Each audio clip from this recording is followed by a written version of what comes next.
요한복음 5장 1절에서 18절 말씀입니다. 한 절씩 교독하시겠습니다. 그 후에 유대인의 명절이 되어 예수께서 예루살렘에 올라가시니라.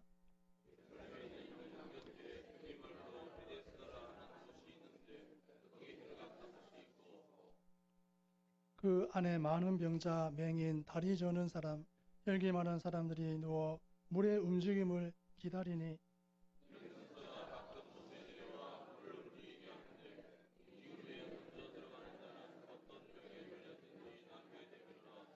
거기 38해 된 병자가 있더라.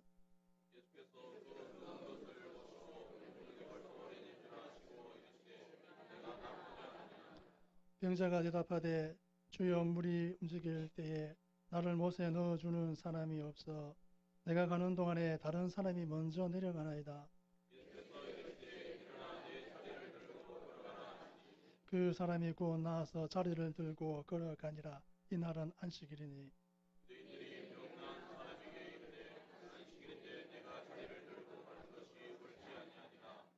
대답하되 나를 낫게 한 그가 자리를 들고 걸어가라 하더라 하니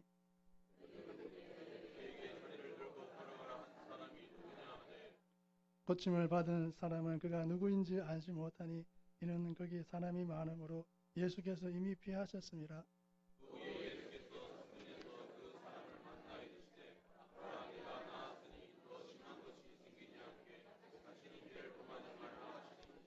그 사람이 유대인들에게 가서 자기를 고친 이는 예수라 하니라.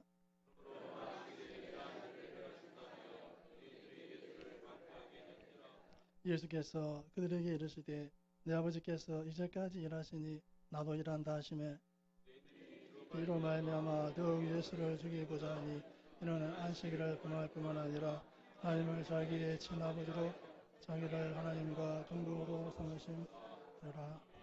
아멘. 예수님께서 유대인의 명절이 되어 예루살렘 성전 가까이에 오신 것을 양문을 통해서 알 수 있습니다. 유대인의 명절은 유월절, 초막절, 칠칠절, 부림절, 나팔절을 의미합니다. 하지만 본문의 명절이 어떤 명절인지 알 수 없습니다. 유대인들은 안식일에 노동을 금지하는 39개의 규정이 있었습니다. 안식일 노동 금지 규정 가운데 자리를 들고 걸어가는 행위는 물건을 나르는 일과 같아서 안식일 규정을 어긴 죄에 해당합니다. 예수님께서 유대인의 명절에 예루살렘에 오셔서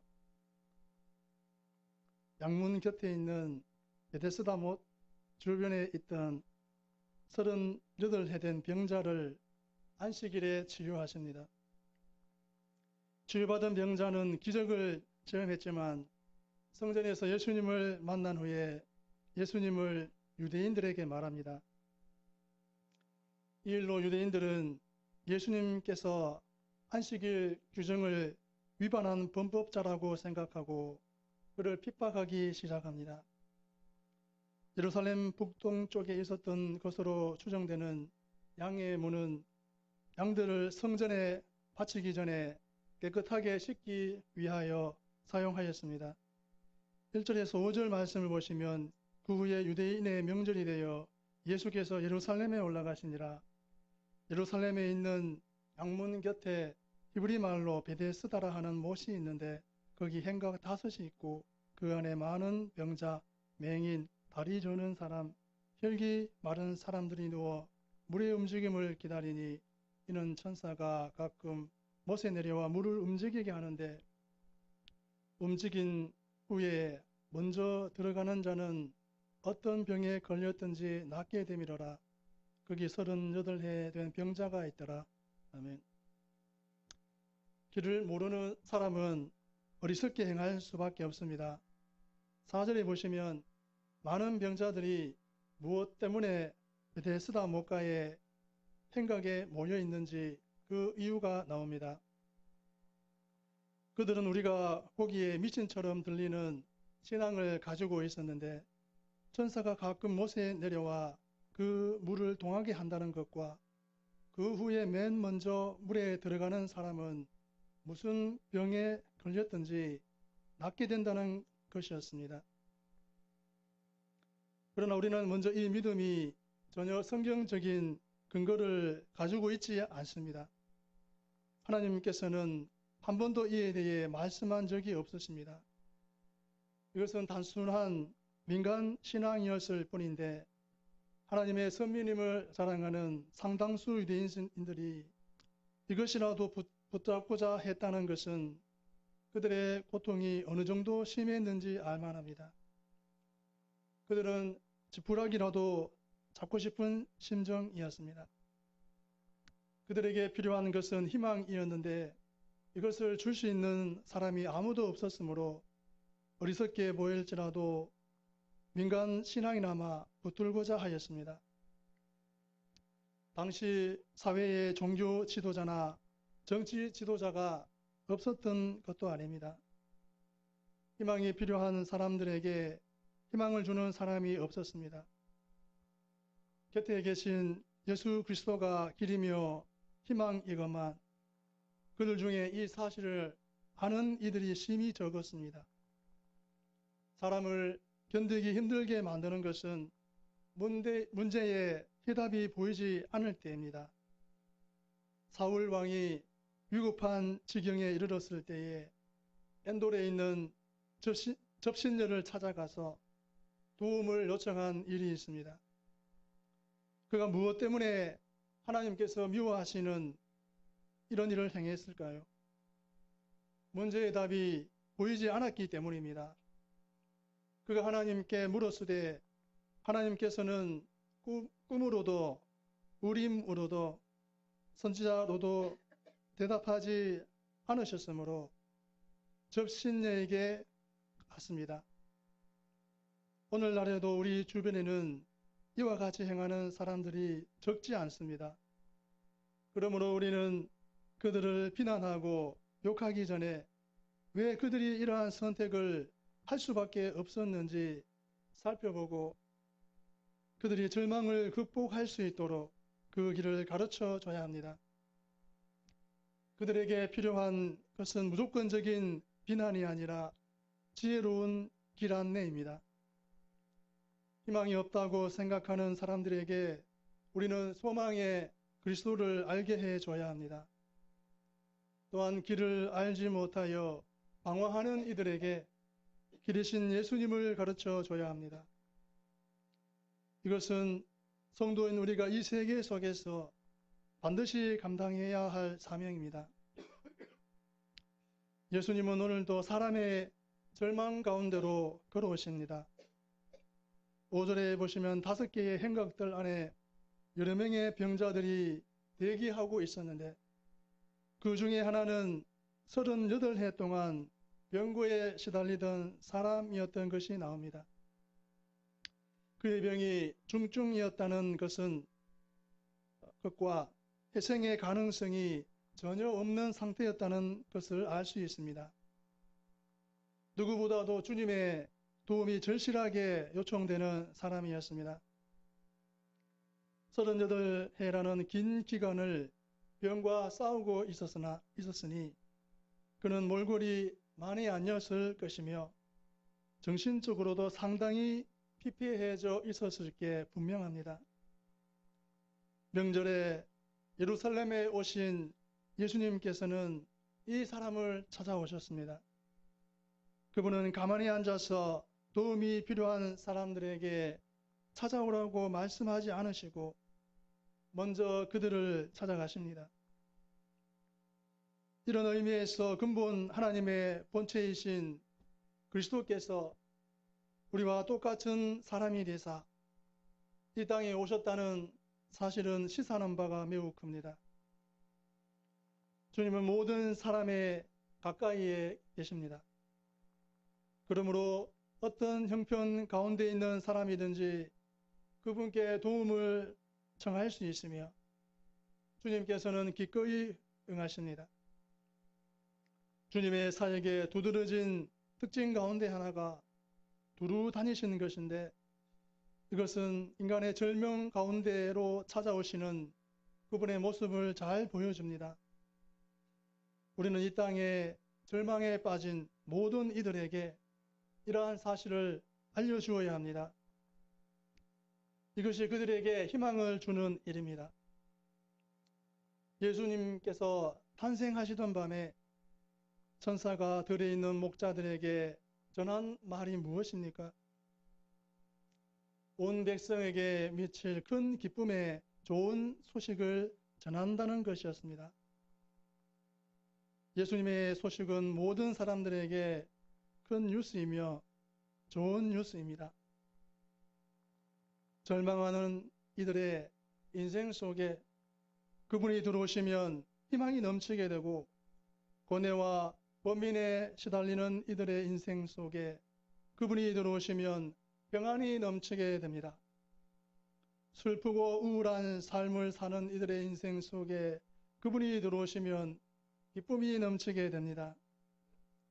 뿐만 아니라 미움과 증오가 가득한 마음에 그분이 들어오시면 사랑이 넘치게 되고, 원망과 불평이 가득한 삶에 그분이 들어오시면 감사가 넘치게 됩니다.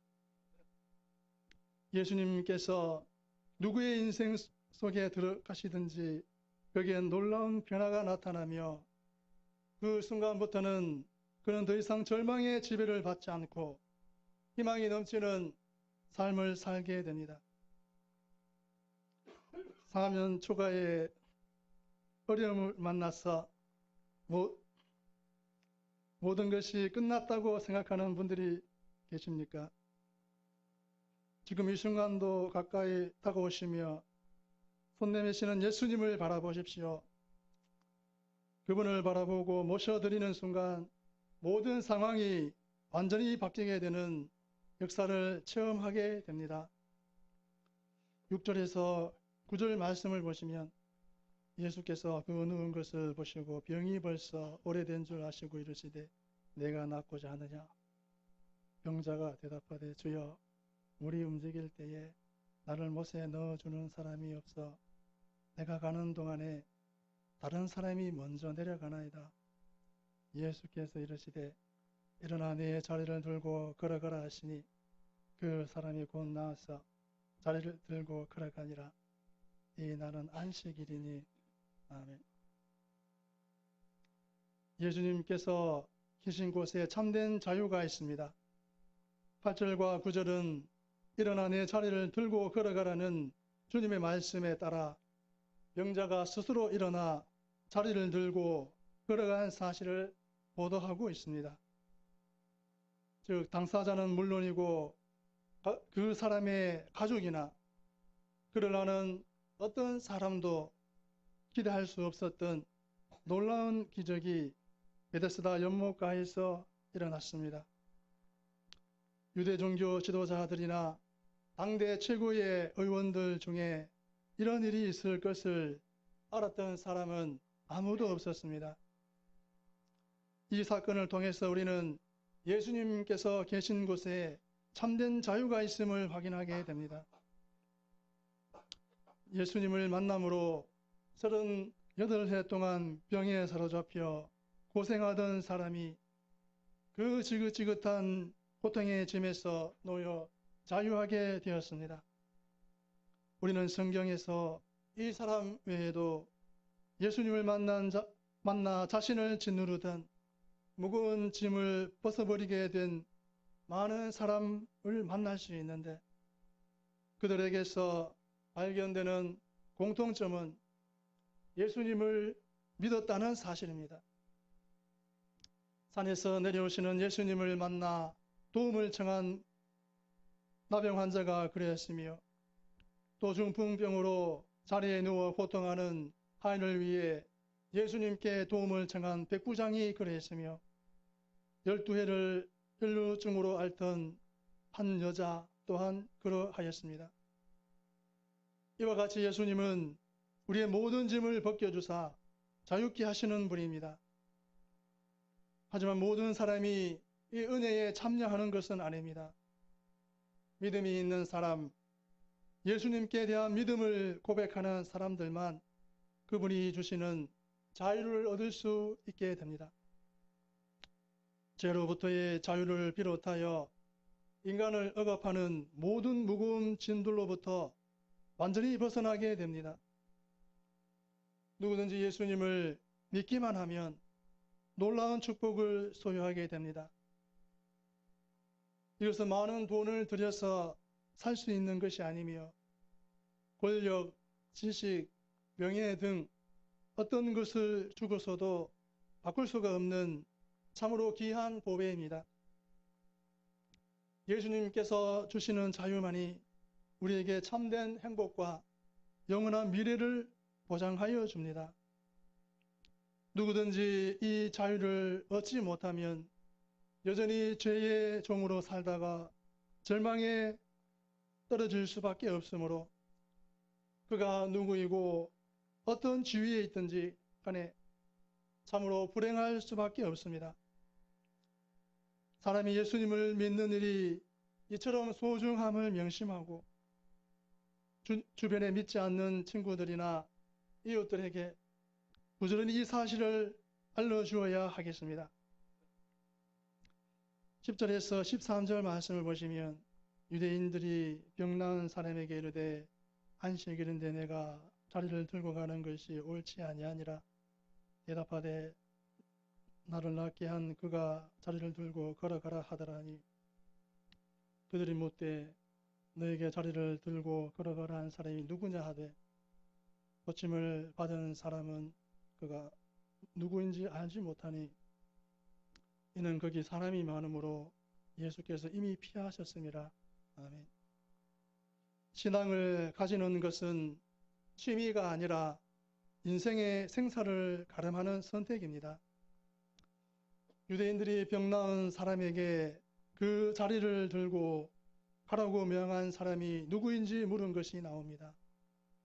유대인들에게 있어서 주요하는 관심사는 38해 된 병자가 고침을 받은 사실이나 그를 고친 위대한 능력에 있지 않았습니다.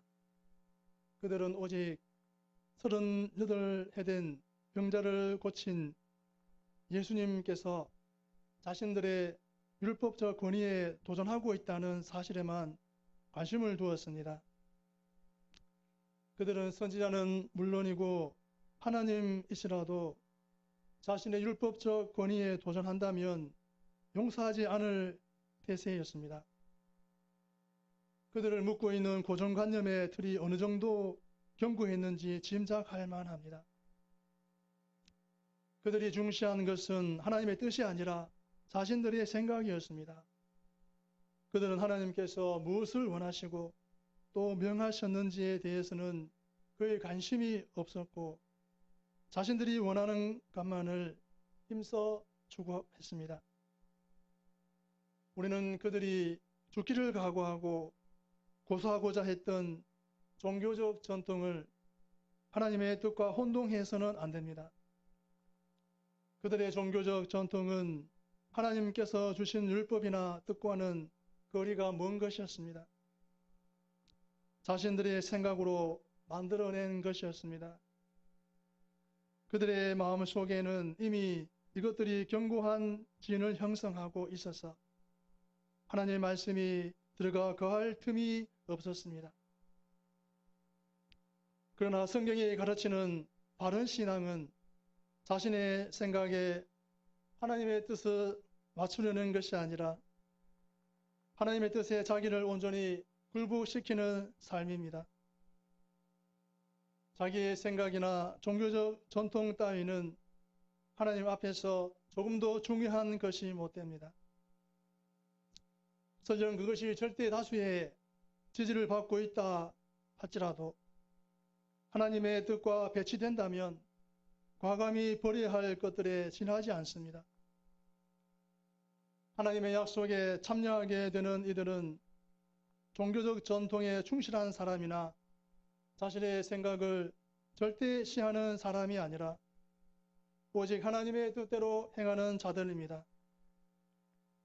자신의 모든 판단과 결정의 주체가 되는 이들에게 신앙은 인생의 목표와 방향이 아니라 취미에 불과합니다. 혹시 우리 가운데 신앙을 취미 정도로 여기는 이들이 있거든 회개해야 합니다. 신앙은 인생에서 가장 중요한 선택입니다. 그것은 인생의 방향과 목표를 결정하는 일이므로 누구에게 있어서나 이보다 더 중요한 일은 없습니다. 예수님은 하나님께서 인생들에게 주시는 선물이며 구원을 위한 유일한 선택입니다. 14절에서 18절 말씀을 보시면 그 후에 예수께서 성전에서 그 사람을 만나 이르시되 보라 내가 나왔으니 더 심한 것이 생기지 않게 다시는 죄를 범하지 말라 하시니 그 사람이 유대인들에게 가서 자기를 고친 이는 예수라 하니라. 그러므로 안식일에 이러한 일을 행하신다 하여 유대인들이 예수를 박해하게 된지라. 예수께서 그들에게 이르시되 내 아버지께서 이제까지 일하시니 나도 일한다 하시매 유대인들이 이로 말미암아 더욱 예수를 죽이고자 하니 이는 안식일을 범할 뿐만 아니라 하나님을 자기의 친아버지라 하여 자기를 하나님과 동등으로 삼으심이로라. 아멘. 은혜를 체험한 성도는 사람들에게 예수님을 증거합니다. 병난 사람은 성전에서 예수님을 다시 만난 뒤 유대인들을 찾아가서 자기를 낫게 하니가 예수님이라고 말한 것이 나옵니다. 예수님의 발견은 그의 인생에서 커다란 사건이었습니다. 그러므로 그는 유대인들에게 그 사실을 알려주었습니다. 본절은 해석하기에 따라서 병나은 사람이 자신의 안식을 범한 일에 대한 책임을 회피하기 위해 예수님을 밀고한 것으로 보이기도 합니다. 그러나 그가 예수님을 밀고한 것으로 보기는 어렵습니다.